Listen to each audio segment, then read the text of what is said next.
Hi there, good morning, good afternoon, and good evening. So for this video, let's talk about how to draw money on TikTok. Now before, the process for this is go to your settings and privacy. So please check if it's still the same on your end right there. So it should be right here, it says your wallet. And now you can find it here. On the left icon right there, just open it up and you'll open your wallet or your points. You'll see right there, there's a withdraw option already. As you can see right here, there is withdraw. So the process here is if you have money here, if you're earning as a content creator or influencer in TikTok, you can see your balance here. And now, how can we withdraw or how can we get money from here? You need to fill up a form, submit some documents, and basically link your PayPal, your Wise account, or whatever bank you have in here. So you can just basically withdraw and transfer from TikTok to your desired bank application, or for example, PayPal. All right?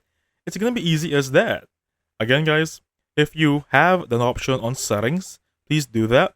If you don't have, you can find it here on the upper left section. And you'll be good to go. So thank you so much for watching. I'll catch you guys on the next one.